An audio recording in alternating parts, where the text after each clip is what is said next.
Hello दोस्तों, नमस्कार। SM किसी चैनल में मैं आप सभी लोगों का दिल से बहुत बहुत स्वागत करता हूं। अगर आपने पहली बार विजिट किया जरूर चैनल को सब्सक्राइब कर लेना, साथ में बेल आइकन को हिट करके ऑल जरूर सिलेक्ट कर लेना। उसी के साथ साथ फ्री स्टॉक मार्केट क्लासेस इस चैनल को भी चाहो तो सब्सक्राइब कर सकते हो। यहाँ पर भी बेल आइकन को हिट करके ऑल जरूर सिलेक्ट करके यहाँ पे रख लेना। इस चैनल का लिंक ऊपर आई बटन पे या फिर नीचे डिस्क्रिप्शन बॉक्स में मिल जाएगा। उसी के साथ साथ आज के दिन के जितने भी इंपॉर्टेंट वीडियोज है सभी के लिंक आपको नीचे डिस्क्रिप्शन बॉक्स में मिल जाएंगे, आप चाहो तो उनको भी कवर कर सकते हो। तो चले दोस्तों, फिलहाल इस वीडियो को स्टार्ट कर लेते हैं। दोस्तों अभी हम लोग आ चुके हैं बिल्कुल हमारे नॉर्मल स्क्रीन के ऊपर। एंड यस दोस्तों, यहाँ पे हम लोग बात करने वाले एक बहुत ही बड़ी ब्रेकिंग न्यूज़ के बारे में। यस, न्यूज़ की अगर हम लोग बात करें, जैसे मैं हमेशा कहता हूँ, पॉजिटिव न्यूज़ रहती है, एक नेगेटिव न्यूज़ रहती है। तो दोस्तों ये नेगेटिव न्यूज़ है, मतलब जिनके पास भी ये कंपनीज होंगे ज़रूर आप इसके बारे में विचार कर सकते हो। मतलब चलिए यहाँ पे हम लोग आ जाते हैं दोस्तों। आप सभी लोगों को पता है कि कोई भी कंपनी बिजनेस करने के लिए क्या करती है, यस लोन लेती है। आप सभी लोगों को यहाँ पे पता है लोन लेना कोई गलत बात यहाँ पे नहीं होता है, बट लोन का प्रॉपरली इस्तेमाल भी होना चाहिए एंड उसका रीपेमेंट भी होना चाहिए। सो दोस्तों यहाँ पे मैं बताना चाहूँगा, एक कंपनी है जिन्होंने लोन तो लिया था, राइट। अलग अलग वे से आप लोग यहाँ पे फंड्स उठा सकते हो। यहाँ पे मतलब डायरेक्टली बैंक से भी लोन ले सकते हो या फिर डिबेंचर्स के थ्रू पैसा यहाँ पे रेज कर सकते हो, राइट।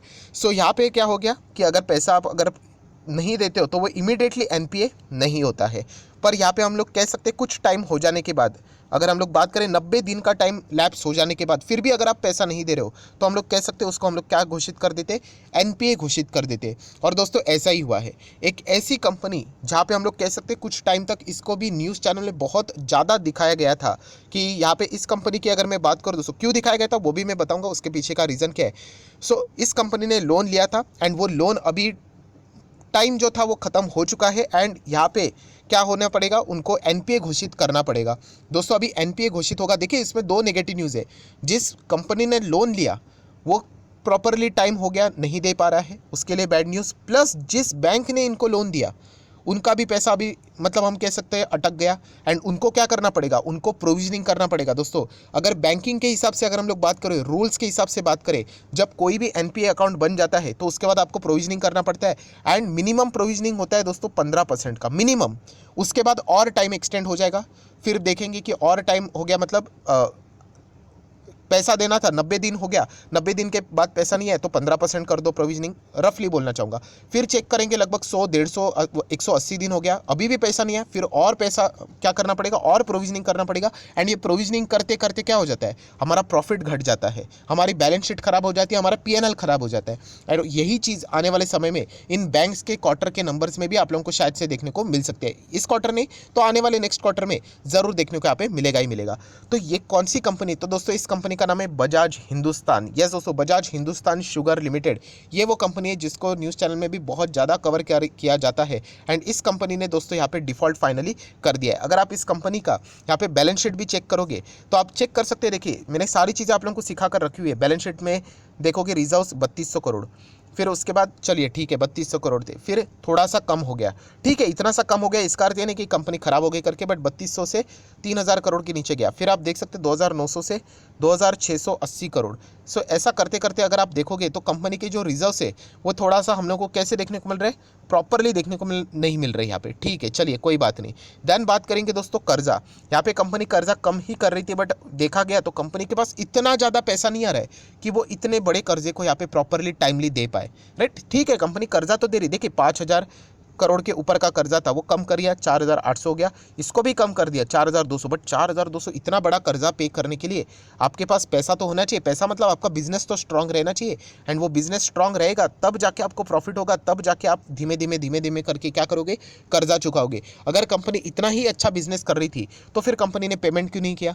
एंड पेमेंट नहीं किया तो फिर भी आप लोगों को पता है, जैसे मैंने कहा कि अगर ये टाइम लाइन है, यहाँ पे पेमेंट करना था, नहीं किया, ठीक है, तो उसके बाद फिर भी 90 दिन का टाइम रहता है, उसमें भी पेमेंट नहीं किया तो मजबूरन बैंक को क्या करना पड़ेगा, एनपीए करना पड़ेगा, घोषित करना पड़ेगा। सो डेफिनेटली अभी हम लोग कह सकते हैं दोस्तों इस कंपनी में रिस्क अभी बहुत ज़्यादा बढ़ने वाली है, कभी भी कुछ भी हो सकता है। यस दोस्तों, क्योंकि अगर पैसा नहीं आ रहा है टाइम पे तो डेंजरस बात है, शॉर्ट टर्म बोरिंग भी देख सकते हो यहाँ पे देखने को यहाँ पे मिल रही है। सो इतना तो मैं कह सकता हूँ दोस्तों कि कंपनी यहाँ पे प्रॉपरली वर्क यहाँ पे फिलहाल करते हुए देखने को नहीं मिल रही है, कैश भी ज़्यादा देखने को यहाँ पे नहीं मिल रहा है। सो ये तो कंपनी के लिए तो नेगेटिव न्यूज़ है ही।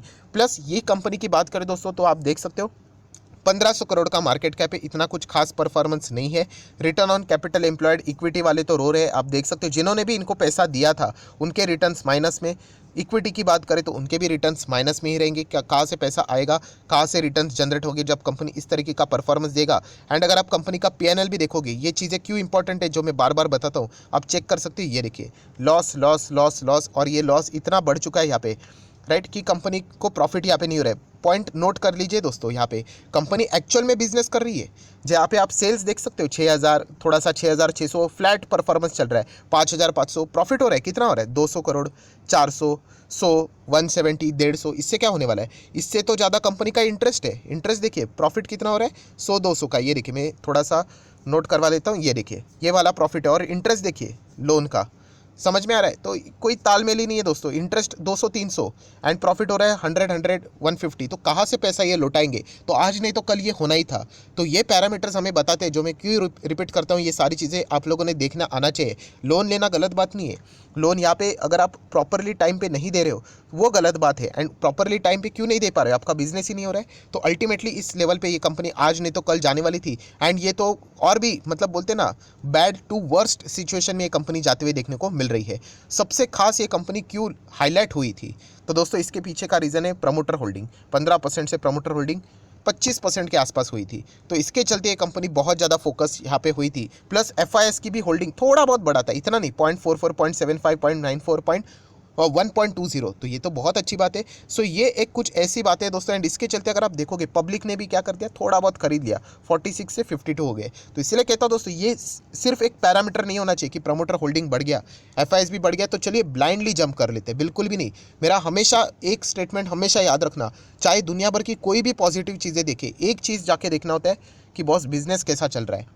बिजनेस अगर अच्छा चल रहा है, कंपनी का प्रॉफिट रिफ्लेक्ट हो रहा है, तो इन सारी चीज़ों का कुछ मतलब है, वरना इन चीज़ों का कोई मतलब नहीं। वो आज एंटर कर रहे हैं, कल निकल जाएंगे और फंसोगे आप, राइट, क्योंकि आपका सिर्फ वही मोटिव था कि इन्होंने शेयर्स खरीद लिए तो वो बेचेंगे, तो अभी किसी को पूछने की जरूरत नहीं, फिर आप भी बेच दो, क्योंकि आपका अल्टीमेटली मोटिव तो वही था।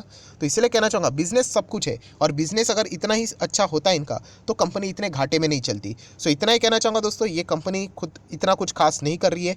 ऑलमोस्ट यहाँ पे खराब हम लोगों को परफॉर्मेंस देखने को मिल रहा है। एनपीए घोषित हो चुका है, अभी आगे जाके क्या होगा भगवान ही जाने। पर इतना कहना चाहूँगा कि इसमें कौन कौन से बैंक्स अटक गए, तो सबसे ज़्यादा लोन, मतलब जैसे मैंने आप लोगों को बताया, यहाँ पे कुल मिला के कंपनी का लोन कितना है, लगभग 4870 करोड़ के आसपास का है। एंड उसमें से अगर देखा गया तो दोस्तों 3840 करोड़ ये डिबेंचर्स वाले हैं, राइट, डिबेंचर्स वाले हैं, वो भी ऑप्शनल वाले। बट बाकी बचा हुआ अगर हम लोग यहाँ पे बात करें, तो हम लोगों को देखने को मिल रहा है ये बैंक से थ्रू पैसा यहाँ पे आया था। सो इस बैंक के थ्रू अगर हम लोग बात करें तो सबसे ज़्यादा पैसा किसका फंसा है, तो दोस्तों वो फंसा है स्टेट बैंक ऑफ इंडिया का, लगभग 1200 करोड़ के आसपास। इनफैक्ट मैं आपको बताना चाहूँगा 1200 करोड़ से भी ज़्यादा है। अभी इससे वर्स्ट पॉइंट क्या रहेगा, अभी तक इन्होंने इनको एनपीए घोषित नहीं किया था, ये उम्मीद कर रहे थे कि आ जाएगा आ जाएगा, 90 दिन तक तो टाइम दिया जाता है कानून के हिसाब से। अभी 90 दिन हो गया, तो कानून के हिसाब से इनको शेयर होल्डर को बताना पड़ेगा कि चलिए जितना भी लोन दिया था, मिनिमम 15% उनको क्या करना पड़ेगा, प्रोविजनिंग डिक्लेयर करना पड़ेगा। मतलब जितना भी उनका प्रॉफिट है वो उस हिसाब से नीचे आते हुए देखने को मिलेगा। इसीलिए तो ये सरकारी बैंक भागते नहीं है। 1200 करोड़ का लोन देके रखा हुआ है, जो कि हाईएस्ट है। उसके बाद सेकंड नंबर की पोजीशन किसके पास है, एक और सरकारी बैंक, पंजाब नेशनल बैंक। सो दोस्तों बताना चाहूँगा, इन्होंने भी 1100 करोड़ से ज़्यादा का लोन देके रखा हुआ है। सो हो गया, इनका भी 15% के हिसाब से, अगर मिनिमम में बोल रहा हूँ, मैक्सिमम भी ये कर सकते हैं, क्योंकि स्थिति कैसी है बजाज हिंदुस्तान की, उसके हिसाब से एस्टिमेट किया जाएगा। सो मिनिमम 15% के हिसाब से। और क्या होगा, इनके जितनी भी कमाई होगी उसमें से ये घट जाएगा परसेंटेज के हिसाब से। सो आने वाले नंबर्स तो इनके बैंड बजने वाले। वैसे भी देखा गया तो हम लोग इन कंपनीज़ को स्टडी नहीं करते, बट ये पता होना चाहिए कि मैं क्यों इन कंपनीज़ को इग्नोर करता हूँ। देखिए ऐसे ऐसे कंपनीज़ को लोन देते हैं जो कि वापस प्रॉपरली दे ही नहीं पाते। देन उसके बाद कौन सी है, इंडियन बैंक। दोस्तों इंडियन बैंक की अगर हम लोग बात करें तो 520 करोड़ इनका भी पैसा यहाँ पे फंस चुका है। अभी ये कौन सी बैंक है, आप ही मुझे कमेंट सेक्शन में बता देना, क्या ये सरकारी बैंक है या फिर प्राइवेट बैंक है। देन अगर हम लोग यहाँ पे बात करें, थोड़ा सा आ जाते हैं यहाँ पे सेंट्रल बैंक ऑफ इंडिया। इसका भी पैसा दोस्तों अटक गया है, लगभग 394 करोड़ के आसपास, राइट। इनका भी पैसा फंस गया, इनको भी प्रोविजनिंग करना पड़ेगा आने वाले समय में। इनके भी नंबर्स, कितना भी कमाई करो, एक्सपेंस हटाने के बाद जो प्रॉफिट मिलेगा उसमें से प्रोविजनिंग घटाना पड़ेगा। तो सेंट्रल बैंक ऑफ इंडिया, इनकी भी बैंड बज रही। ये ऐसे 18 रुपये पे नहीं आते दोस्तों, यही रीज़न है। कि ये कितना भी अच्छा काम करे, अल्टीमेटली इन्होंने ऐसे ऐसे इनको लोन देके रखा हुआ है, वो प्रॉपरली आता नहीं। बैंक ऑफ महाराष्ट्र ये भी फंस चुके हैं, देखा गया तो 370 करोड़ का लोन है अप्रॉक्सीमेटली, 371, ठीक है। सो इसीलिए दोस्तों ये अच्छा परफॉर्मेंस नहीं करते। ये देखिए, मैं मैक्सिमम चार्ट पैटर्न ओपन कर दूँ, ये देखिए इतने टॉप लेवल से नीचे क्यों? प्रॉपरली लोन ही नहीं दोगे, जिस पार्टी को आप लोन दे रहे हो वहाँ से पैसा तो आना चाहिए। ऐसे ऐसे पार्टी को लोन देके रखा है कि इंटरेस्ट तो छोड़ ही दीजिए, प्रिंसिपल का ही पता नहीं है। तो इसीलिए दोस्तों ऐसे बैंक्स की बैंड बजती है, और इसीलिए सरकारी बैंक्स की हालत इतनी ज़्यादा खराब हम लोग को देखने को मिल रही है। अभी इससे रिलेटेड सॉल्यूशन, ये जो सरकार नीति जो अपनाएगी, आप लोगों को पता है अभी मानसून सत्र स्टार्ट हो चुका है, मैंने वीडियो भी बनाया था। आप लोग स्टार्ट हो चुका है मतलब अभी होगा जुलाई के, इसके अगर मैं बात करूँ 17-18 के आसपास। तो आपको पता है कि सरकार यहाँ पे क्या पास करने की कोशिश करने वाली, यस, एक बिल पास करेगी जहाँ पे वो बचे हुए बैंक से, वहाँ पे सरकार अपनी हिस्सेदारी 51% से कम करके लगभग 26% के आसपास लेने का प्लान करेगी, क्योंकि वो सरकार यहाँ पे बैंक से निकलना चाहती है, राइट। शायद से बड़े बैंक से तो थोड़ा बहुत वो रुक जाएंगे, यहाँ पे 3-4 बैंक रखेंगे, बट बाकी बैंक्स वो रिमेनिंग भी बेचना चाहेंगे। उसके पीछे का रीज़न ही यही है, बट वो क्या सही रीज़न है, मतलब क्या वही सॉल्यूशन है, वो थोड़ा सा डिबेटेबल पॉइंट है, उसके ऊपर हम लोग नहीं जाएंगे। सो इस वीडियो को क्लोज करने से पहले बस इतना ही कहना चाहूँगा दोस्तों कि बजाज हिंदुस्तान, इस कंपनी के भी दिन खराब आ गए। आप देख सकते हो पैसा नहीं लौटा रहे, एंड इन बैंक्स ने भी उनको पैसा दिया था, उनको भी ताज़ा ताज़ा NPA यहाँ पे घोषित करना पड़ेगा। तो इनके भी आने वाले नंबर्स के हम लोगों को धीमे धीमे करके बैंड बजती हुई देखने को मिलने वाली है। सो ये इन्फॉर्मेशन आप लोगों को पता होना चाहिए था, ये न्यूज़ आपको पता होना चाहिए था, इससे रिलेटेड ये वीडियो बनाया था। सो वीडियो अच्छा लगा होगा तो जरूर लाइक एंड शेयर करना है। डीमैट अकाउंट अभी तक ओपन नहीं किया है, 25 वीडियो की लिस्ट आप लोगों को बिल्कुल फ्री ऑफ कॉस्ट मिल जाएगी। आपने कौन सा डीमैट अकाउंट लिंक के थ्रू ओपन किया है, लिंक नीचे डिस्क्रिप्शन बॉक्स में। लिंक के थ्रू ओपन करने के बाद आपका नाम और कौन सा अकाउंट आपने लिंक के थ्रू ओपन किया है मुझे कमेंट सेक्शन में बता देना। हफ्ते भर के अंदर आप लोगों को ये सारे वीडियोस फ्री ऑफ कॉस्ट यहाँ पे मिल जाएंगे। सो फिलहाल इस वीडियो को ये पे रोकना चाहूँगा। That's it, thank you very much. So we will be meeting our next video, तब तक के लिए बाय बाय।